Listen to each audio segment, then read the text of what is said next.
I'd like to make a few housekeeping remarks initially. We are each going to make a brief introductory statement of our position, and then the discussion will, we hope, flow freely. The topic is the nature of human beings and the question of their ultimate origins. And we're going to take this pretty substantial question in 4 stages. First of all, the nature of individual human beings now, of all of us. Secondly, the origin of the human species as a whole. Thirdly, the origin of life on Earth. And finally, the origin of the universe. I think that should keep us going probably until 30. Archbishop, may I ask you to introduce yourself? As well as being Archbishop of Canterbury, I've, over my career, taught theology and some philosophy in universities, particularly in this university and in Cambridge. I have a long-standing interest in the history of theology and the history of what we rather unhelpfully call spirituality, that is, how Christians pray and understand their praying, and also a long-standing interest in the arts in general, and literature and drama and poetry in particular. So some of that will probably creep into what I say later. Do I say any more at this stage about the subject matter? Perhaps, yes, I think. Yes. Well, let me then, to kick things off, venture a sort of definition. Human beings, it seems, are the only bit of the universe we know about that talks about the universe. The only bit of the universe we know about that seeks to represent the universe and makes claims about truth-telling. And because of that, we, as part of that universe, are able to affect the ongoing life of the universe in certain ways, some of which we understand clearly and some of which we don't understand at all clearly. There is, in our understanding and our knowing, an element of what you might call feedback into the life of the universe. And I guess that one of the things we might want to talk about is what kind of difference it is that human beings make, the nature of the freedom we exercise, or independence, within that universal order. But within that, I would say human beings as language users have a particularly powerful central role, and that's a question to our understanding, why and how do we use language? The relation of language and consciousness in this making a difference to the environment we share. It's not a matter of absolute discontinuity with the animal world around us, far from it. But if we are looking for distinctives, this seems to be the area where we look. And just to conclude a very brief position placement, it does seem that we live in a universe which, while we would all have difficulties, I suspect, with calling it anthropocentric, is anthropogenic. It's the kind of universe that has produced conscious language-using subjects, that is, us.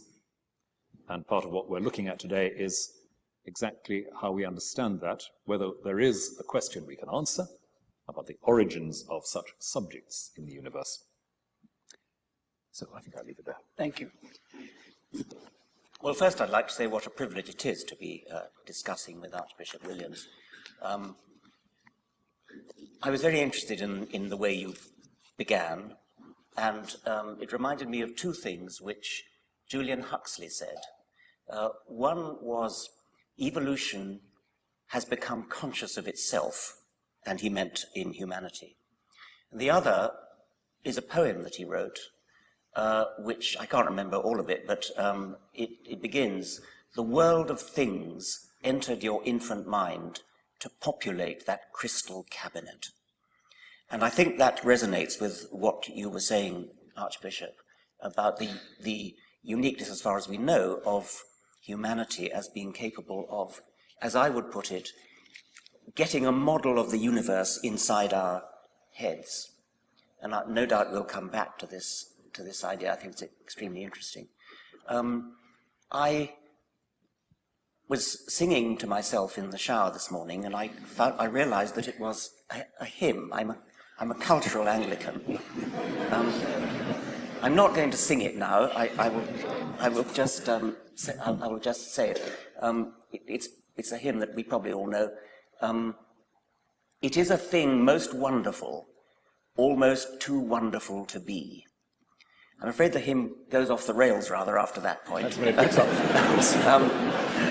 But I think that it is a thing most wonderful, almost too wonderful to be, that at least on this planet, and possibly on billions of other planets, but certainly on this one, the laws of physics have conspired to make the collisions of atoms get together to produce nothing that any physicist would have dreamed of, but to produce things like us, to produce plants, trees, kangaroos, insects, and us, to produce collections of matter, collections of atoms that don't just obey Newton's laws in a passive way. They don't obviously disobey them, but not in a passive way, but which move and jump and spring and hunt and flee and mate and think, at least in our case, which is a quite astonishing thing to have happened, and we know since 1859 how it happened. And it's almost too wonderful to believe, but we have to believe it because we now know it's true. It's almost too wonderful to believe that the laws of physics, working through this very remarkable process that Darwin called natural selection, has produced these gigantic collections of apparently purposeful beings, which look overwhelmingly as though they had been designed. They carry a terrific illusion of design which fooled humanity until the middle of the 19th century. Now, I think that Darwin's achievement in doing that was not only a magnificent achievement in itself, but it was a triumph of science which can be generalized to science generally, because once Darwin had solved the problem of how you can get big, complicated, purposeful, and apparently designed things out of very simple beginnings, once Darwin had solved that problem, it then gives courage to the rest of science that the same thing can be done in general, and that we shall end up understanding literally everything as springing from almost nothing, or according to some modern physicists, even literally nothing. And I think that that is a truly wonderful thought. When I say almost too wonderful to be, it's a thought that is extremely hard to comprehend and believe, and many people have great difficulty in believing it, and resort to what in my view is an unsatisfactory resolution to the problem, which is to say, an intelligence did it. That seems to me to be an evasion of the question, an evasion of the scientific responsibility to understand how things come about, how complicated things come about in terms of simple things. So I'll stop there. Thank you. You began by agreeing quite a bit with each other, then tended, you particularly, Richard, to some disagreement. Before I stoke that disagreement, I'd like to make sure we do agree on three very simple things. That is, that the three of us all believe in truth, namely, that there is such a thing as objective truth, and it's not just an ideological construct to keep the lower classes down, or whatever postmodernists say. Secondly, that we all believe in logic. That is, that we think that if two statements flatly contradict each other, they can't both be true. And thirdly, that we all believe in science, that we think it is one of the greatest of human achievements, and that we all owe the scientists of many generations a great debt of gratitude for the way in which they have improved the world. Is there any dissent to that, or qualification? No. Good. Now, can I suggest a line of disagreement or ask for clarification of what you said?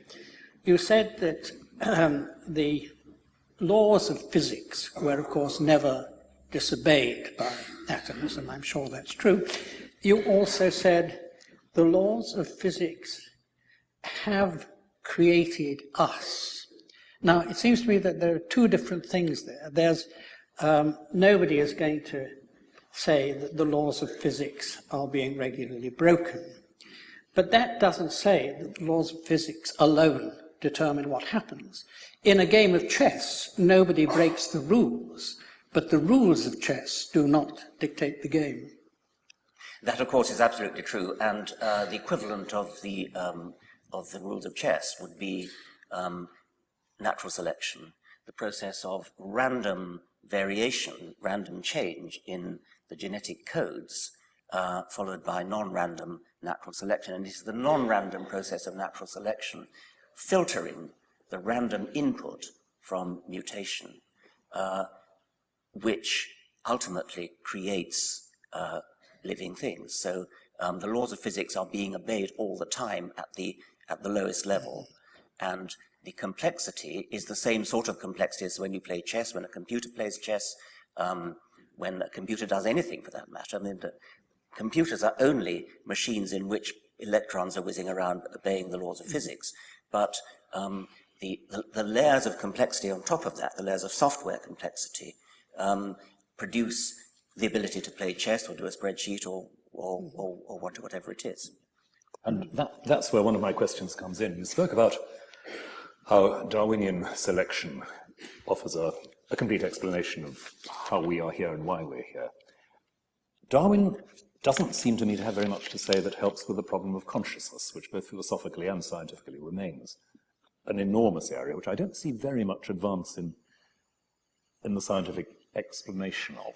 And one of the things which makes me wary of simply saying we have recourse to the laws of physics and that's it, is the question of consciousness. What is it that grounds the first-person perspective, which we are currently sharing in this discussion? I agree that that is deeply mysterious. As a materialist, I suppose I'm committed to the view that consciousness is something that emerges from brains, within brains. Nobody understands how, and I regard that as one of the problems for the future. And I think it will be solved eventually by a combination of neuroscience and computer science, probably. What I would say is that when one identifies a problem that science has, such as consciousness, and says, we don't yet understand X, and it happens to be consciousness in this case, then we should remain agnostic, as Sir Anthony has said.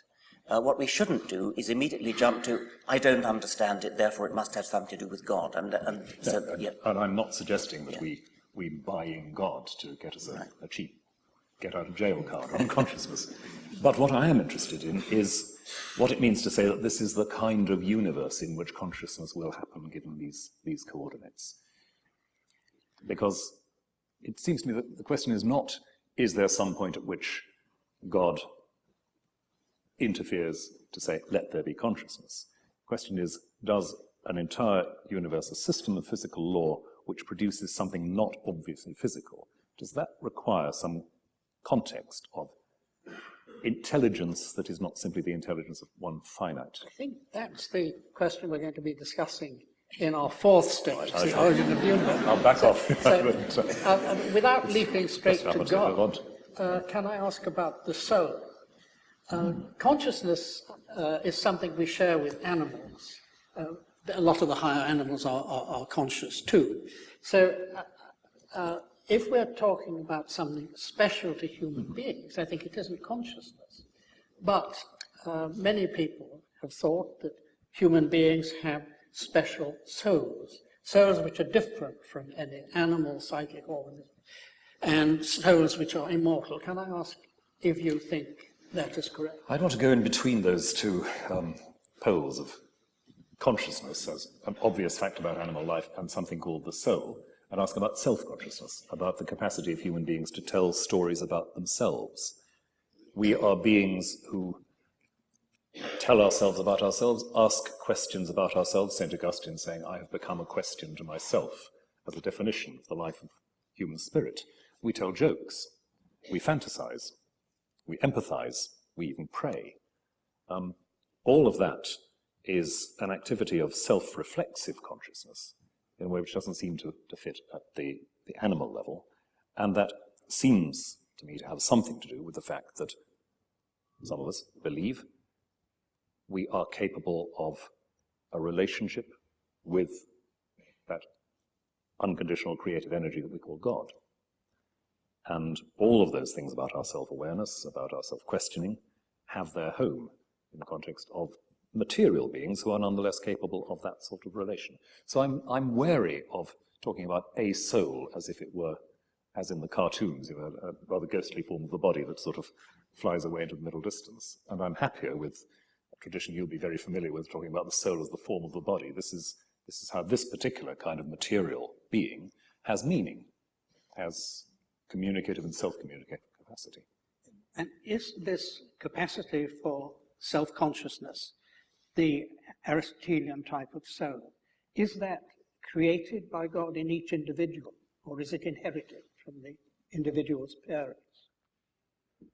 I don't believe it's created directly by God, as if there is a list in heaven that God ticks off, sending people down in strict succession. It's something which, as several of the early Christian theologians say, emerges in the material life of people subject by subject. It's, to me, very interesting that in the 4th century you have a theologian like Gregory of Nyssa saying some quite evolutionary sounding things and saying, well, the soul doesn't come in separate. The soul is what gathers all this together when the material processes of development are complete. It's not that extra thing which has to be injected.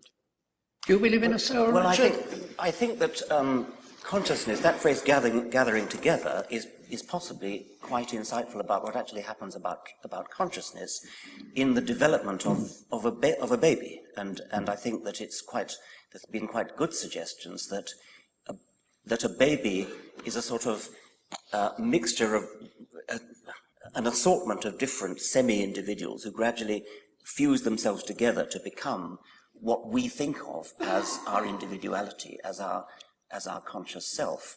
And I think there are some philosophers who feel that consciousness should be seen as a kind of illusion to bring together all the different aspects of our mind. But I thought, Archbishop, you didn't really answer what Sir Anthony was asking, because he wanted to know whether you believe the soul survives death. And you didn't actually ask me that, but I'm quite happy to come to it. I thought you did you? At the very beginning, but you're quite right, I didn't in the last moment, but please answer.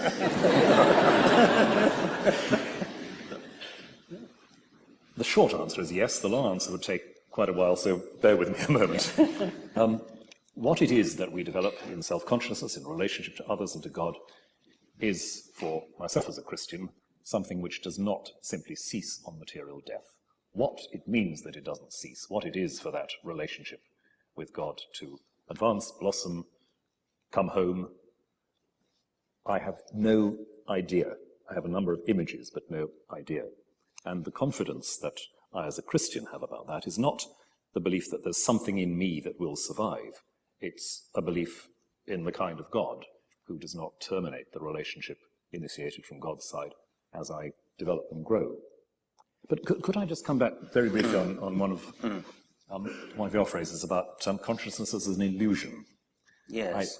I've come across this sort of language, and I have to say it baffles me rather. Yes. Because if consciousness is an illusion, what isn't? I mean, the concept of an illusion presupposes that there is that's fair enough. Yes, way of that's fair perceiving. enough. Yeah. And I find that there's a lot of that slippage going on in some of the writing in this area.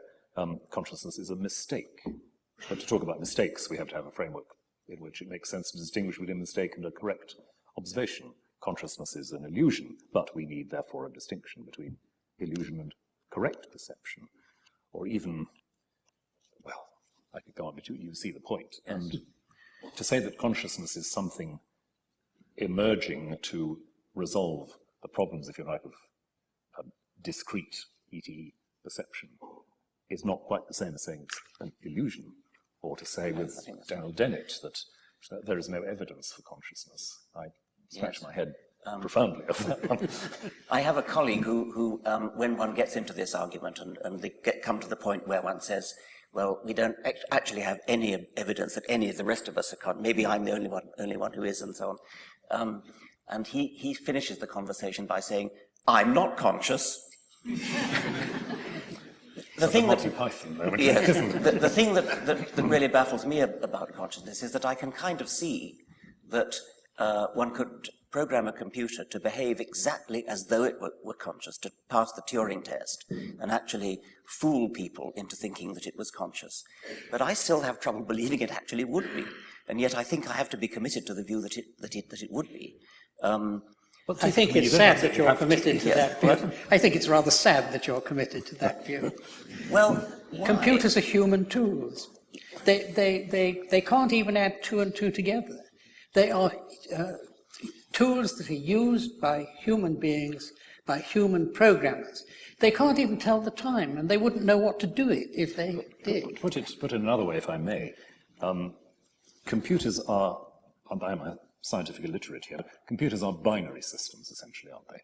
That's what they work on. At bottom they are, yes, but that may not be a very helpful way to put it. But if they are fundamentally binary systems, does that mean that the way the human mind operates is invariably and always reducibly binary, or are there other? Oh no, it's just a technical convenience that they're binary. I mean, what matters is the software, which builds upon the binary events that are going on at the base. But then the question is, isn't it, whether the binary-based system of a computer can, given its dependence on input, given its dependence on certain fixed processes, whether it could move towards a state that was not, like our minds, able to operate in a non-binary. No, I think it's a red herring with the binary. I mean, you could have a quaternary computer or an octal computer. I mean, it's just accidental that it happens to be an engineering convenience that computers are binary. Once you get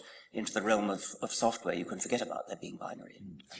Perhaps I could follow up Rowan's point by asking whether you think a computer has free will and whether you think human beings have free will. Well, I think free will is a difficult question, and I don't think computers have free will in the sense that I do think that everything that happens in a computer is predetermined by events in the world, mostly inside the computer itself. So in that sense, computers don't have free will, but in that sense, we probably don't either. I'm interested you say that because a lot of people misunderstood your first book, The Selfish Gene, to say that you believed in gene determinism, that everything was determined for us by our genes and therefore we didn't have free will. In your second book, The Extended Phenotype, you took great pains to explain that you were not a gene determinist. Yes. Well, usually not being a determinist includes believing in free will. No. The emphasis should be on the word gene. I'm not a genetic determinist in the sense that some people thought that I was saying that it's genes that make us what we are. Whereas all I was saying is that it's genes that are the fundamental unit of natural selection, which is a very different matter. You can be a determinist without being a genetic determinist. You can be a determinist who believes that events in the world, events in the universe, come together to produce everything that happens afterwards, including us, and including what we do. But that's very different. I mean, genetic determinism is a much more specific and less philosophical problem. Does it mean that in principle every decision is predictable? Well, that's what a determinist would say. Yes. Is it what you say? I hesitate a little bit because of quantum indeterminacy, but I don't think that you can get away from determinism by postulating a ghost inside which takes decisions which are somehow independent of physical reality. Oh, I don't think that believing free will commits you to a ghost taking decisions independent of physical reality. But and I'd like to come back to this, if the distinction between absolutely inert stuff and mind is not quite where it's frequently been thought to lie, if the universe doesn't just break down into sort of ghostly stuff and hard stuff, then a decision is not something which some independent homunculus inside me makes, never mind what happens. It is something that emerges from a set of physical conditions not wholly determined, but innovating, and thereby making a difference. I mean, they could be wholly determined, but you would have the illusion of freedom. I mean, there are. How would you tell the difference? Well, there are neurological experiments where people have measured brain states. Yes. Well, I'll just finish because other people may not. Sorry. There are neurological experiments in which people make decisions like just reaching out for a glass, or at some moment you have to reach out, and they think that I think that I take the decision now, but what the experimental results show is that actually the decision was taken some seconds before, because you can tell from the brain states that it's going to happen. Well, I'm not sure what that means, but I think it probably means, or might well mean, that when I think I've taken the decision, when the illusory ghost in me, which I think of myself as me, takes the decision, it has already been taken. One of the things which makes that experiment, to my mind, a bit less than clinching is, of course, that it relates to fairly small-scale, short-term, rather uninteresting decisions. I would be interested, seriously interested, to find if you could map that onto deciding who to marry, who to vote for. Well, what we usually mean by decisions, which is I suppose it's just rather difficult to do experiments on that kind of... Exactly. Yes, exactly. And so, perforce, just as geneticists have to work on peas because it's easier to work on...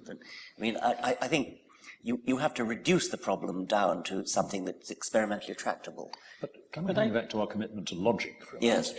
If I can just press this one, because again, it's an interesting conundrum to me. There's an old sort of chestnut of philosophical argument which effectively says, if you were to tell me that it is foreordained that I will pick up a glass of water in the next 5 seconds, I can actually refuse to do so. Now, my refusal may be predetermined, but you see that there's a sort of regress of intelligibility. In other words, a true statement, I am determined, it is determined that I pick up this glass of water, is incommunicable. It can't be spoken without making a difference to my possibilities. I think that's right, and that's the kind of thing philosophers like. But can I also say that most philosophers don't like the naive picture of free will that experiment presupposed. Right. I mean, it was an idea made popular initially by Descartes and by David Hume, and a long tradition of empiricist and rationalist philosophers, that there was a sort of soul inside that in which mental events occurred, which were the causes of the bodily events. And it's that picture which that experiment presupposes. But since at least the time of Wittgenstein, Rowan and I both admire, and Gilbert Ryle, who was my teacher here many years ago, it's commonly thought that there are very sound philosophical reasons for denying that is the way things work. It's surprising that you should admire it, because it is very much the ghost in the machine picture. And you're saying, the machine works before the ghost does. Whereas I think most philosophers nowadays would think the whole idea of constructing body and mind like that is quite wrong. But why doesn't it destroy the idea of free will? Because it only shows the order of events in an act that is undetermined may not be what you would have expected if you had the false philosophical idea. Well, I'm not a philosopher, and that'll be obvious. Perhaps you should have invited a philosopher to Perhaps we should move from our question one about human beings. But could I just round it off with taking up something that you said, right? You said, when you were talking about possible immortality, that as a Christian you thought this and that. So do I take it that that means that you think the immortality of the soul or survival of any kind is a matter of faith and not something that can be proved by reason, as many philosophers in the past thought it could? Broadly, that's right. And I can't think of any strictly philosophical arguments that would help here. And although it's interesting when people talk about near-death experiences and things that apparently suggest consciousness operating from a point of view outside the body, I don't think that settles a theological point. I would embed talking about my hopes for eternal life in the specific Christian discourse revelation that I accept. So I wouldn't be looking for a knockdown argument about immortality there. Well, may we move on to stage 2, the origin of the human species?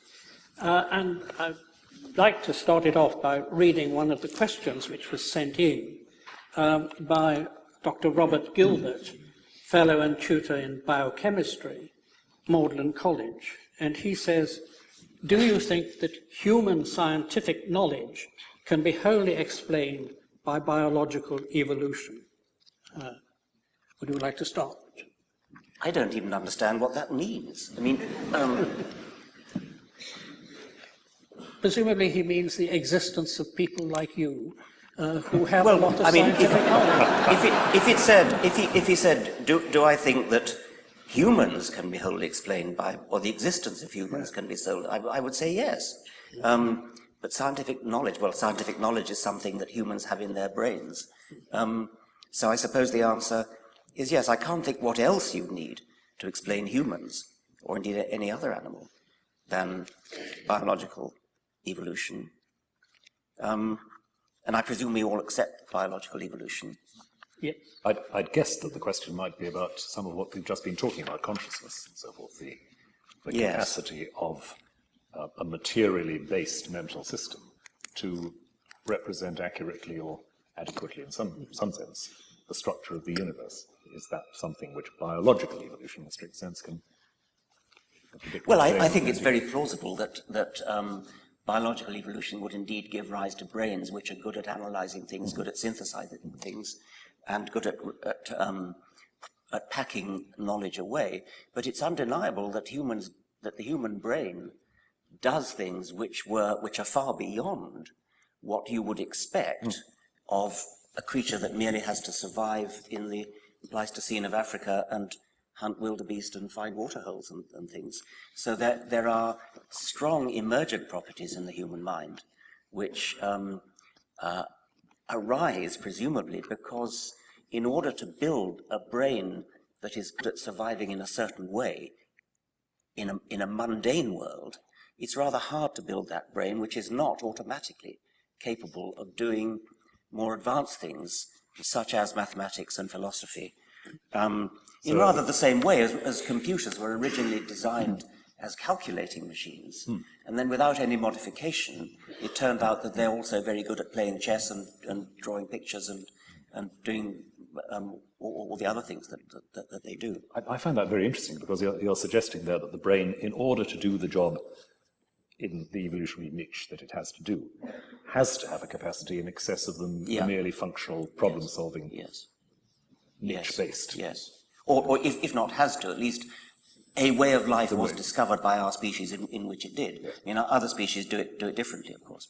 But you asked if we all believed in biological evolution, and I take it we all do, that we might differ at the explanation of it or the extent of it. And I'd like to put to you, Rowan, the question whether you accept that the first human beings had non-human ancestors.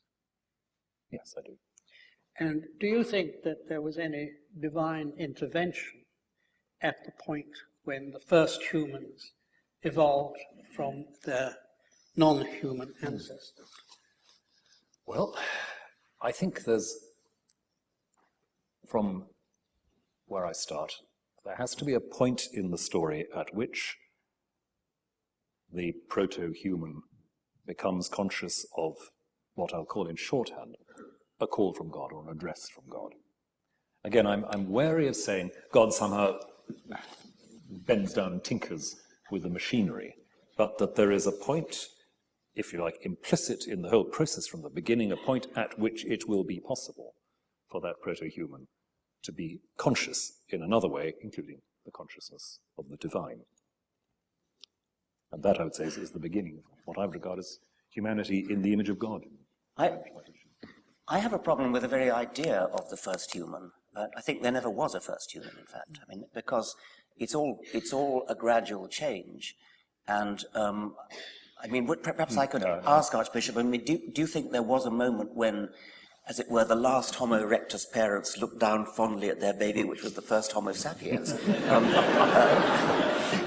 I mean, I suspect the Pope probably does think that, because he actually thinks that God did intervene and inject a soul. I'll ask him sometime. Yes. I think you're right that saying that there is a first human being, in a simple sense, is problematic on all sorts of levels.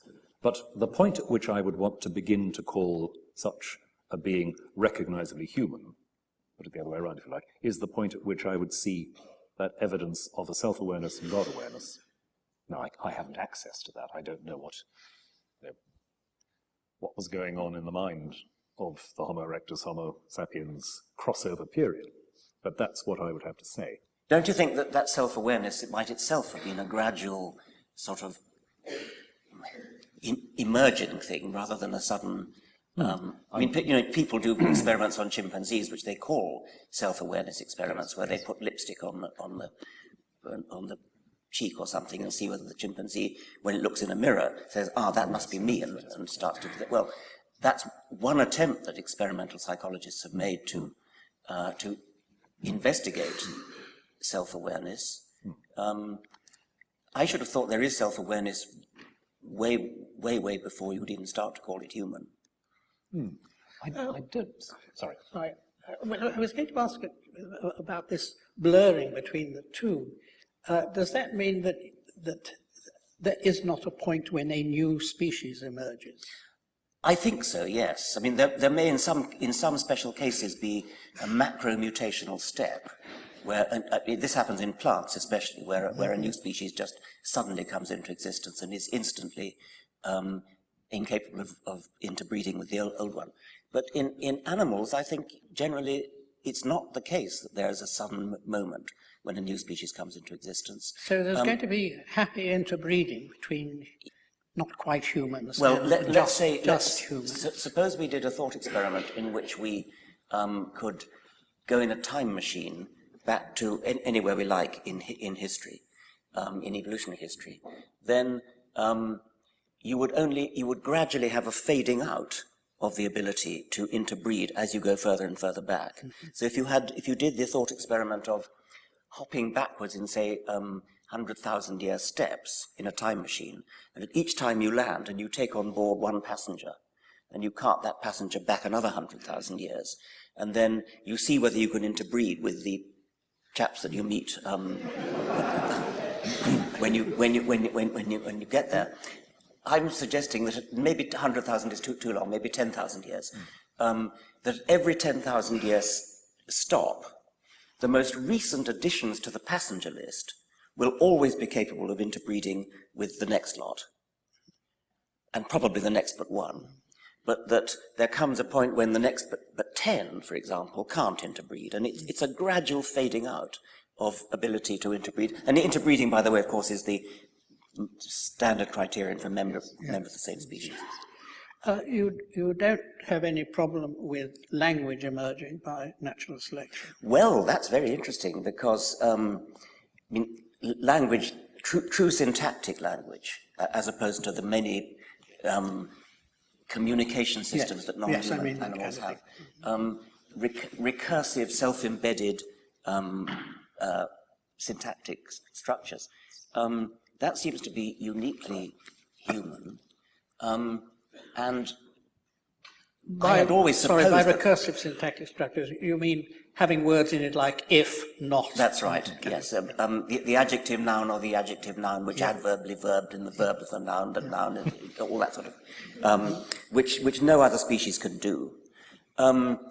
Now, there is some very interesting evidence that I think there are 2 or 3 genes, I've forgotten what they're called, which have mutated so that they're different in us from chimpanzees. There are lots of other genes that are, but these particular ones are of great interest because when mutant humans who have reverted back to the chimpanzee state, can't talk. And so the suggestion is that what was required for language to evolve in humans was that at some point, this could have been a rather sudden moment when a particular mutation occurred, which enabled humans to use recursive syntax. And if that were true, it would be a remarkable example of a sort of major step in I mean, there really could have been a moment when the child could talk and the parents couldn't. It's a problem who the child talked to, of course. But that seems to me an enormously important question, who the child talks to, because in ordinary physical evolution, there's no difficulty in thinking that a mutation can produce an animal with a longer leg than other members of the species. I mean, you can measure the leg, but the idea that just one member had a language, given that language is a social community effort, I find very difficult. No, you can't really imagine that it would have had a language. It would have been, I mean, there have been other suggestions that the ability to do hierarchical embedment, if we can call it, started before language and was used in controlling. Presumably the child would just have shouted at its parents until they shouted back. I mean, if you listen to those chimpanzees who have been taught various versions of human language, like sign language, claims are made that they are doing it properly. But I think the consensus is probably that when Washoe, the chimpanzee, says, "Please give me a banana," what she's really saying is, me, banana, banana, banana, gimme, gimme, gimme, which I think that the mutated humans can do too. It's just that what they can't do is, this is the house that Jack built. So it's actually rather like what you were saying about the brain, that there's a point at which there's a sort of step change in capacity, which is not predictable simply in terms of the niche that it fits in. That's right, and it could be an exception to my general prejudice that evolution is always gradual. It could be a rather unique exception. Thank you. So even if there wasn't a first human being, there was a first human That's talker. right, that's right. There indeed could be, yeah. Thank you.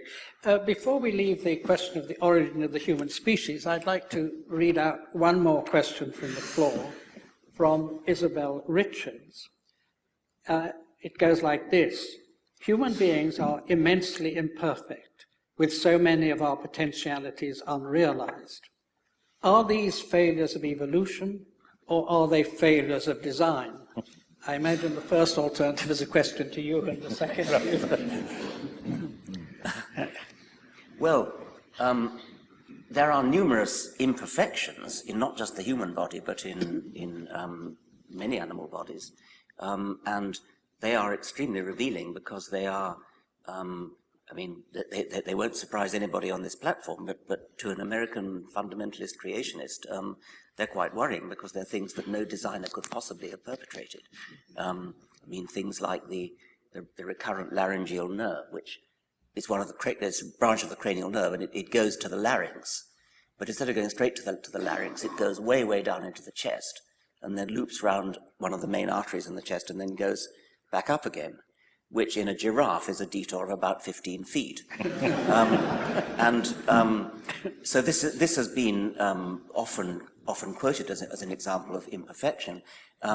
No designer would ever dream of doing something as silly as that. But of course, if you understand it in terms of evolutionary history, it makes perfect sense, because in our fish ancestors, the most direct route between the start of the nerve and its end organ was indeed south of the artery that it still is. And as evolution progressed, as the neck got longer, fish don't have necks, as the neck got longer in their descendants, the marginal cost of another millimetre of detour was less than the marginal cost of the immense embryological upheaval it would have taken to have jumped it over. So if you look at it in terms of history, then it makes perfect sense, and we're full of examples like that, and rather serious ones sometimes, like the imperfections of the way so many people have back pain is because we're walking upright when our ancestors walked on all fours. But I don't know if that's what the questioner means, because she says so many of our potentialities unrealized, and obviously nothing that I've said has any bearing on that. I think there are two kinds of question going on here, at least. Imperfection and incompletion.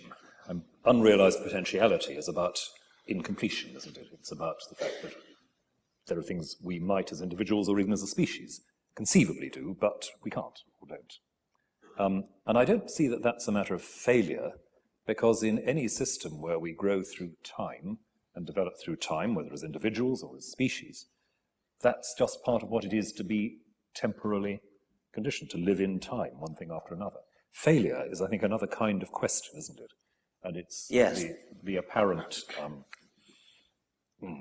inefficiency or irrationality, in a rather loose sense, that you've just described in terms of the religion. But I almost wonder whether she means something like the Christian, I don't know, we're all imperfect because of original sin or something like that. I mean, that it is part of Christian theology, isn't it, that humans are all born in sin and sinful until redeemed. And could she mean that? I think Isabel Richards is probably here. Perhaps she could tell us what she means. Hi. Well, I think that the context of the question, when posed, was when we think about potentialities that are unfulfilled. The context originally of the thought of this question was, when a mother has a child and the child, for example, dies without being able to fulfill what could be its full life, and that there are these tragic moments in people's lives, and you, as humans, want to try and explain or to try and come to terms with what those things mean. And I think the question is based around, do we need a sort of explanation for the fact that those things are unfulfilled? Is that something that evolution will eventually, for example, get rid of? Is there some sort of end game, or is on the other hand, I think you've made clear the question, and I think it is much more a question to the Archbishop than to... Well, my answer would just be, it's tough. Stuff happens. So evolution... Can we let the Archbishop answer, please? I think I might feel obliged to say a little bit more than stuff happens. Because you're asking, of course, the most fundamental question about, if you like, the emotional coherence almost of religious belief, how it's compatible with the fact that lives are cut short in terrible circumstances. I haven't got a mega-theory that will sort this out. I have a kind of bottom line of understanding that in a world where change and chance are, from the point of view of any individual, uncontrollable, tragic accidents happen. That there is no way, or perhaps that's just an elegant version of stuff happens. I hope it's not quite that. But that is one of the things that happens in a world where we are not in control of our circumstances. I mean, it's of course inherent in the very idea of natural selection that distress happens. Far from evolution getting rid of the problems that you're talking about, it's the very essence of natural selection that unfortunate things happen. Death, non-random death before reproduction, is what natural selection is all about, and it's tragic. And if one looks around the world and sees the sheer amount of suffering that there is in the animal kingdom as well as in the human, it is exactly as you would expect it to be if it were just the blind forces of nature acting. If there were no overarching purpose in in the world. It's one of the strongest points one can make, and Darwin himself said it, that I find it impossible to believe in believe that the Ichneumonidae, that's a family of wasps who torture their victims in horrible ways, could be created by a beneficent deity, something like that. It's utterly foreign to the scientific way of thinking to say, oh, isn't the world terrible? Shouldn't evolution do something about it? It's because it's terrible that evolution produces the results that it does. So this really is much more of a problem for you, isn't it? I think it is. And also, also the point that Richard made about, as it were, design faults. I mean, our eyes having been put in backwards and that kind of thing. They make, but perhaps you don't believe that the universe was actually designed. All we've got to go on when we use a word like design is what it's like for us to design things. And that's a fairly short-term exercise with controllable material. I don't know, for obvious reasons, what it might be like to create a universe. I avoid the word design there. That there should be a universe which is intelligible, that it hangs together, that in various ways its processes converge to certain ends. Yes, that's part of what I mean by believing that God created the universe and that our God is an intelligent God. That involves God in what I'd call the micromanagement of the process, so that there are, rapid excursions to adjust the mechanisms when they're not doing well.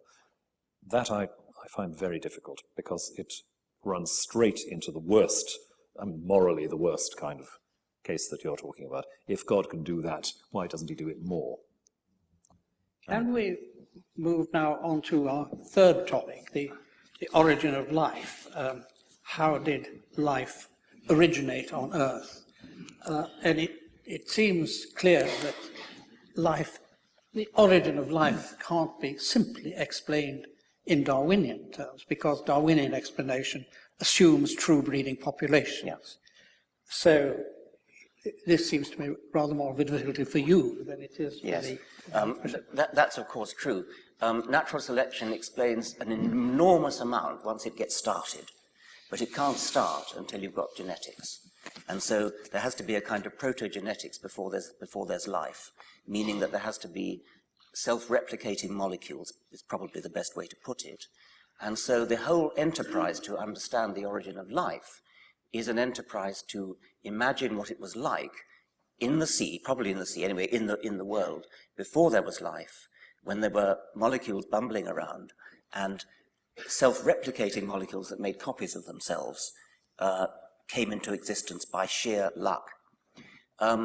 This is an event that only had to happen once, unlike all the subsequent things that happened in evolution, where there's a repetition billions and billions of times of the same kinds of things going on. The origin of life would have been, I'm not saying it was a unique event, but it doesn't have to be any more than a unique event. Once that happened, then the whole process took off. Nobody knows how it happened. There have been various theories about it, and the currently most fashionable theory is the so-called RNA world theory, where the idea is that the original genetic molecule probably wasn't DNA. It almost certainly wasn't DNA. DNA is too complicated. But it could have been RNA or something like RNA, which has the property of being a good catalyst, a good enzyme, as well as being a good replicator. And those are the two properties that you need. DNA is a very good replicator, but a terrible catalyst. And protein is a good catalyst, but a terrible replicator. RNA is reasonably good at both. And so it's possible that it all started off with RNA, and then the twin functions diverged, and DNA, as it were, usurped the replication function, while protein usurped the enzymatic function. That's the most fashionable theory now. I would like to say a little bit more about how improbable it might have been. I said it required sheer luck. And there is an argument which I've put before that it could have been an absolutely stupendous stroke of luck. And this is quite an interesting argument. It uses the anthropic principle. Since we know that there are probably about 10 to the 22 planets, at least, in the universe, the number of opportunities for life to evolve staggers the imagination. It is conceivable that we are alone in the universe, and actually quite a lot of people think we are, and would want to believe we are. If we are alone in the universe, then it follows that the origin of life on this planet was a quite stupefyingly rare and improbable event. And that would be a very odd consequence, because what it would mean is that when chemists look for a theory like the RNA world theory, when they look for a theory, they're not looking for a plausible theory at all. They're looking for a highly implausible theory. Because if it were plausible that life could originate on a planet, then the universe would be crawling with life. And my view is that it probably is crawling with life, and therefore that it's not all that improbable. But by crawling with life, I might mean only 1 billion independent life forms have evolved. And 1 billion is such a tiny number compared to the number of planets that there are in the universe, that these islands of life in the universe could be so spread out that they never have any chance of meeting each other or even knowing each other. A sort of celestial Polynesia, without any canoes to yes.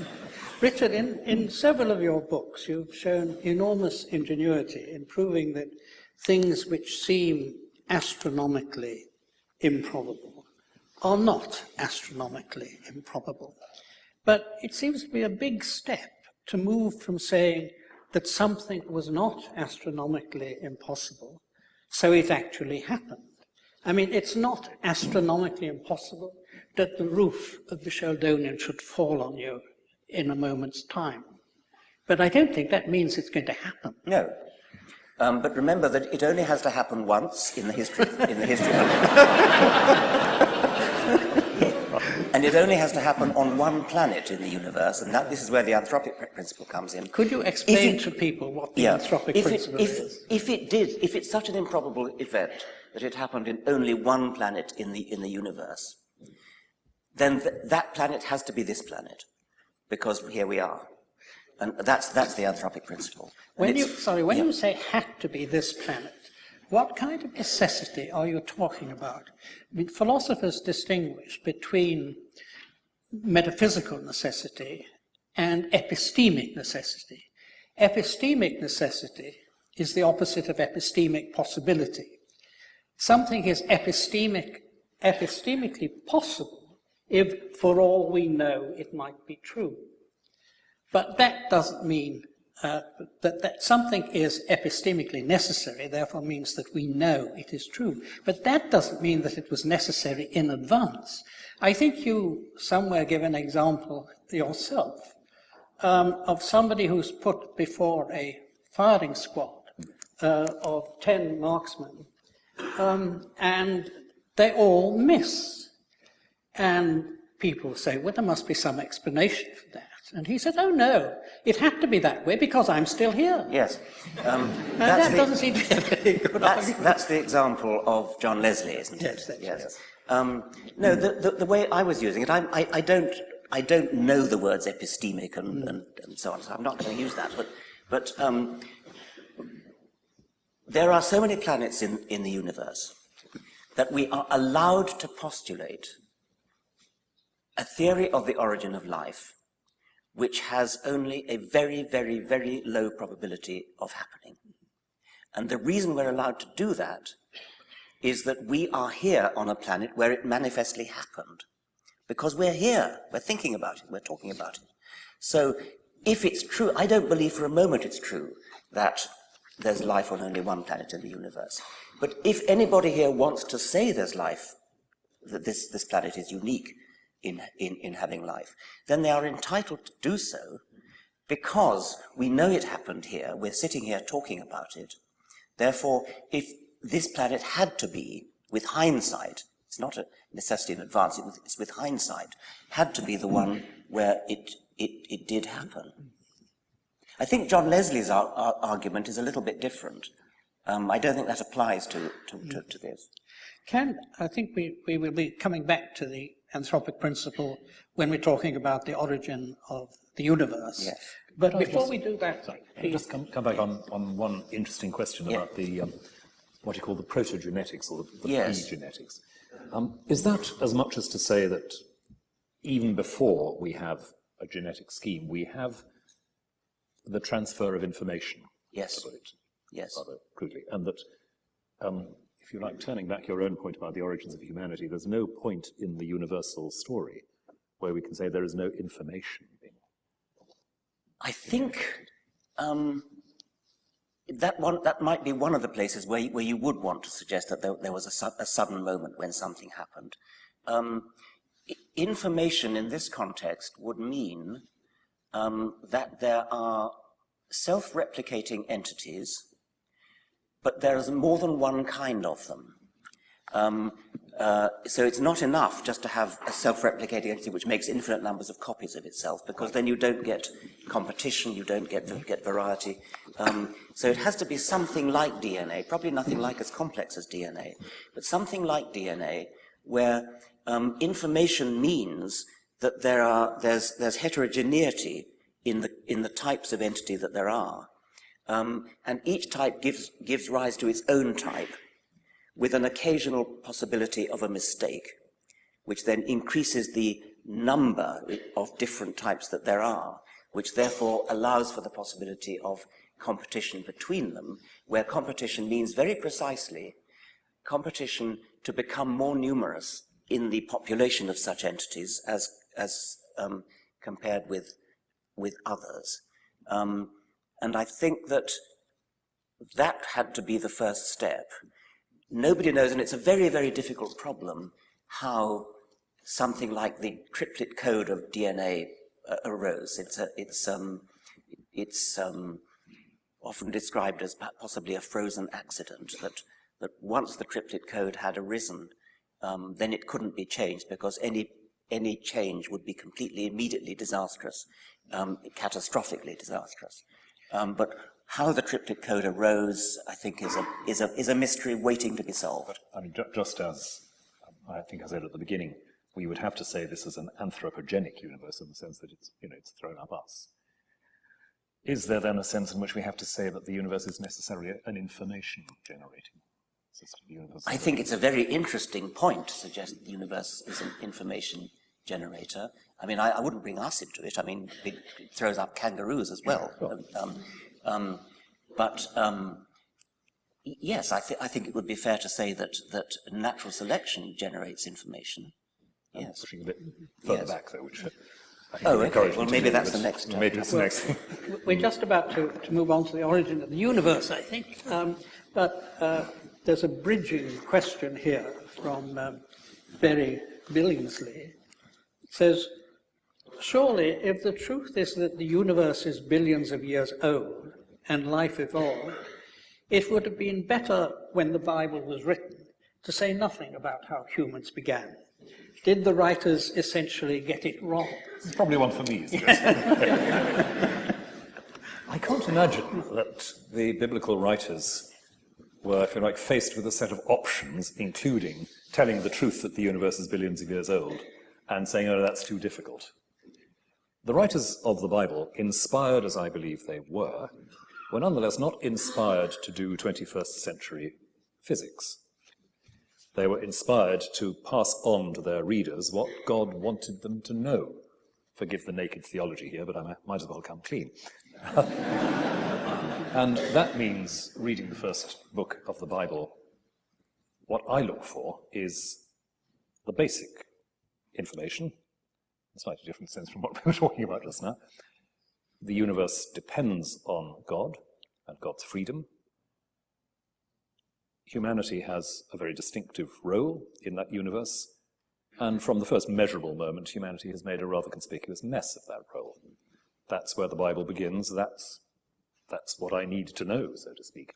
And I don't think that it makes very much sense to talk about the writers of Scripture getting it wrong, in the sense that there was lots of information available and they happened to get on the wrong bits of it. I wonder, when you say humans got it wrong, I mean, presumably... Oh, original sin. Yes, quite.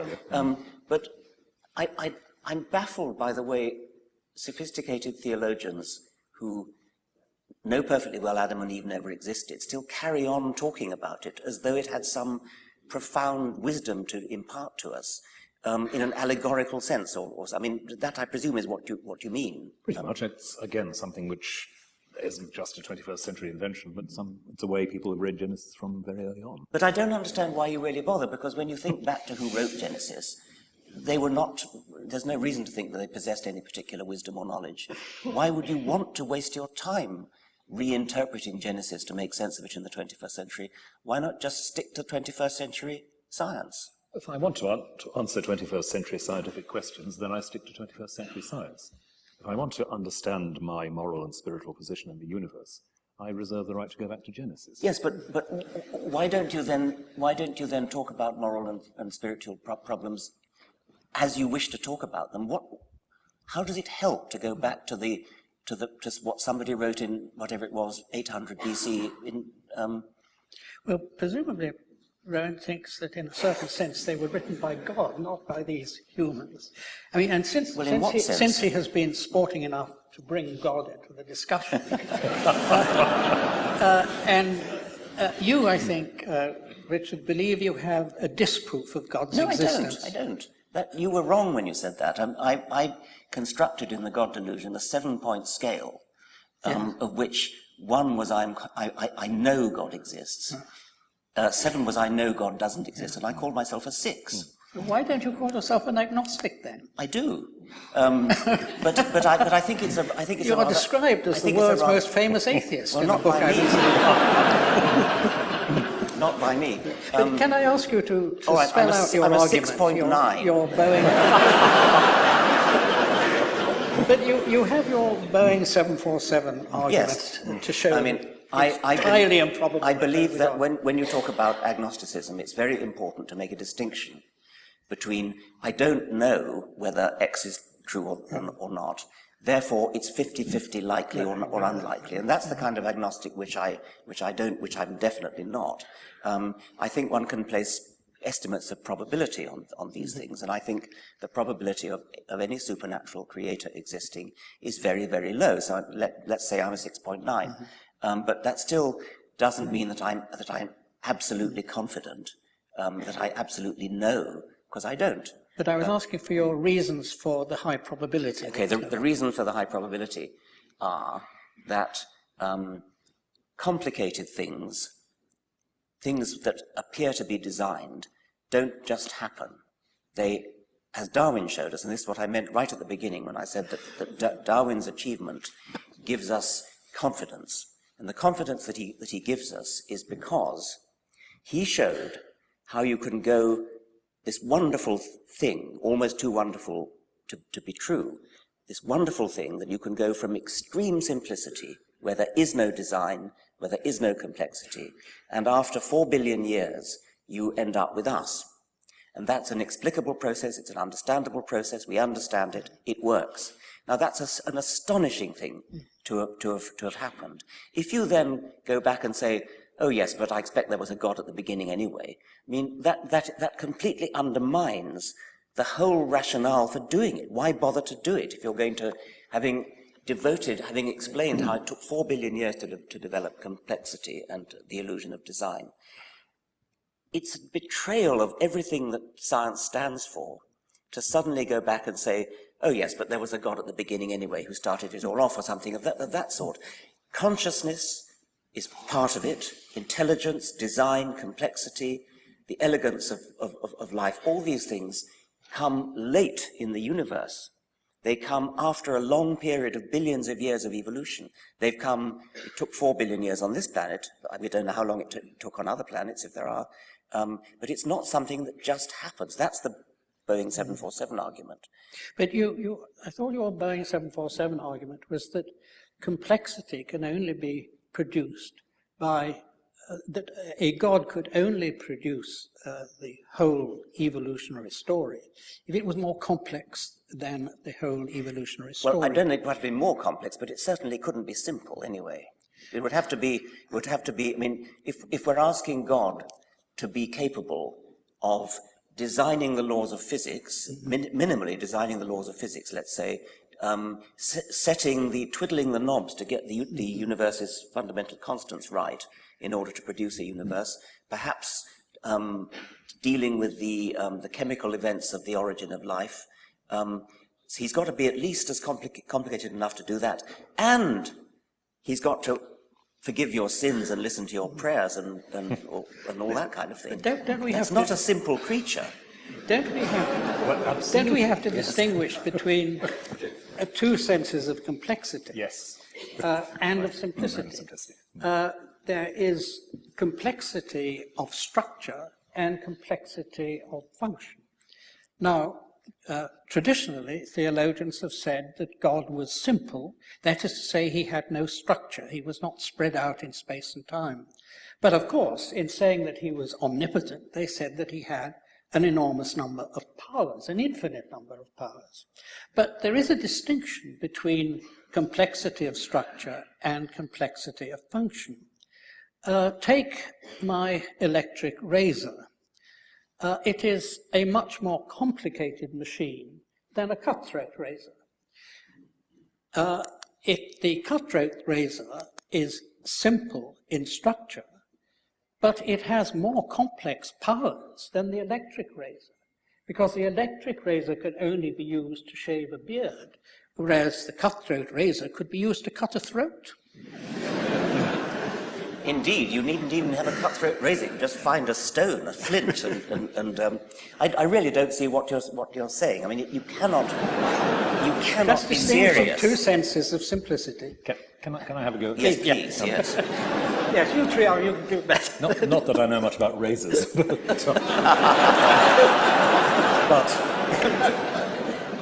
he can't be a simple creature. He said. Well, in a sense, obviously not. We're not talking about a creature. We're not talking about a single structure or a single element within the system. We're talking about whatever it is that sustains the entire system. And I think what Tony was reminding us of is that long philosophical tradition, certainly going back to philosophy again, which says God is simple in the sense that God is not the result of any process. It's not things that have to be put together. God is such that within that unconditioned actuality that is God, all sorts of things are possible in what he subsequently does, engages with. And that's the sense of simplicity I think that theologians and philosophers have been looking for. I was very struck by your discussion of complexity and simplicity in the God delusion, and had to sit down and think a bit about why I didn't think it was quite on the ball here. But I don't think the language of simplicity, as just defined, is nonsense. If you're talking about something which does not come to be, it's the sense in which you might say that what David Bohm calls the implicate order of the universe is simple. That is, it's not the result of a process. It is what it is, with all the complexity in it. It's not something that has been put together or brought into being. I have to say that I think the doctrine of divine simplicity is in flat contradiction to most of the other attributes that theologians attribute to God, but I just want to put in a note of dissent. Yes, well, I agree with that. What I can't understand is why you don't see the extraordinary beauty of the idea that we can explain the world, the universe, life. We can explain it from, well, physicists are now telling us starting from literally nothing. I mean, that is such a staggeringly elegant and beautiful thing. Why would you want to clutter up your worldview with something so messy as a God? Because the starting from nothing is so baffling. Interesting you say clutter, because I entirely agree about the elegance and beauty of what you're talking about. I was, if I may say so, I was happy to quote you in a Christmas sermon a couple of years ago on this subject, because, if I may say so, you write wonderfully about exactly that elegance and that beauty, and it's a delight to read. And I find I'm, inspired by that. I don't see clutter coming into it at all, for the simple reason that, as I say, I'm not thinking of God as an extra that has to be shoehorned somehow into this. Which is exactly how I see it. I mean, yes, well, that's where we disagree, isn't it? Could I just ask one final question before handing over to Professor Henry Book? You should seem to be attracted by the idea that there may be multiple universes, many other universes. And this is at one point something you offer as an explanation of the very striking fact of the cosmological constants being so fine-tuned that we are able to live in a universe governed by them. Now, it seems to me that intelligent design on the one hand and multiple universes on the other are exactly on a level. They are both metaphysical hypotheses, because these other universes cannot be amenable to scientific investigation. Otherwise, they'd be our universe. And I'm not against metaphysics. I'm a metaphysician myself. But it does seem to me that if one ought not to teach intelligent or even mention intelligent design in science classes, one ought not to teach or even mention multiverses. Well, there are no doubt physicists here who will give us the evidence. It's not just that multiverses are invented for the purpose of explaining why the physical constants appear to be finely tuned.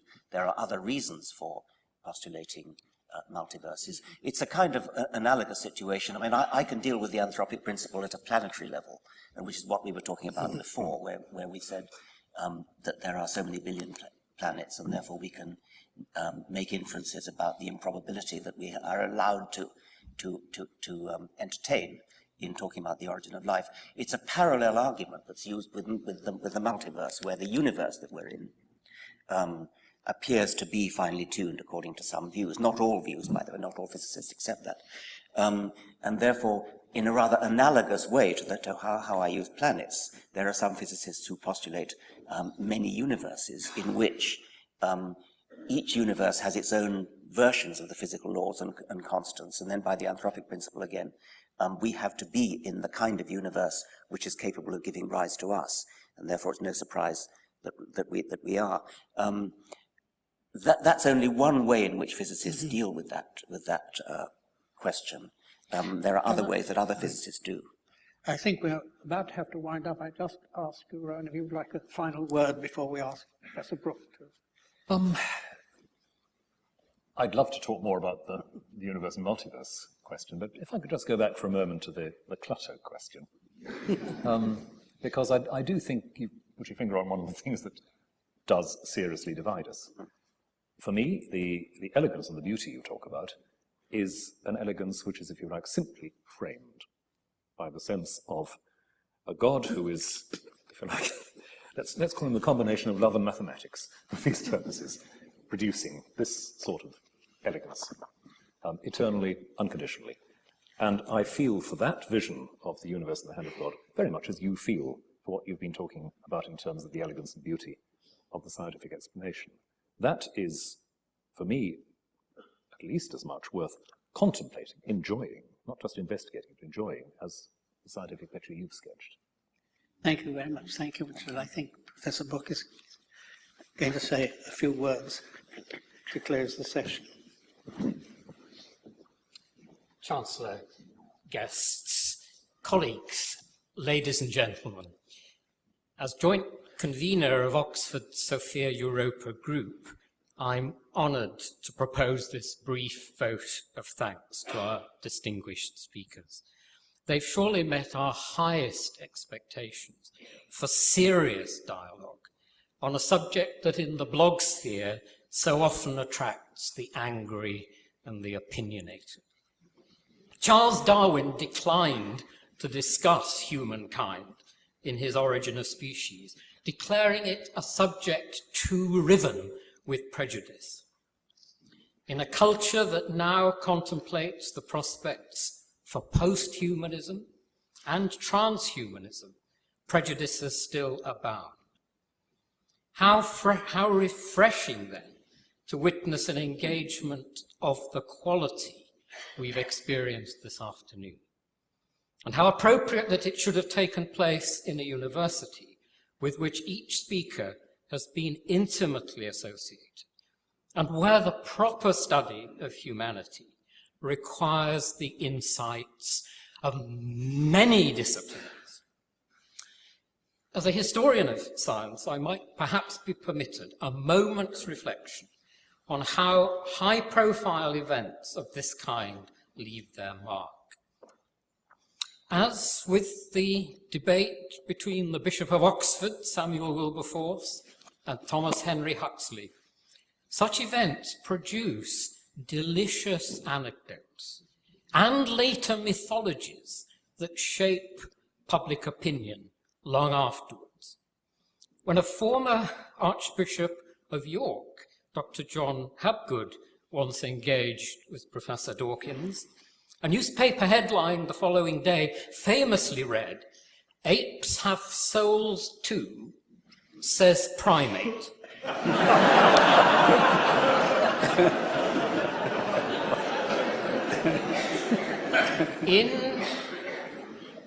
In such debates, there can be no easy victories.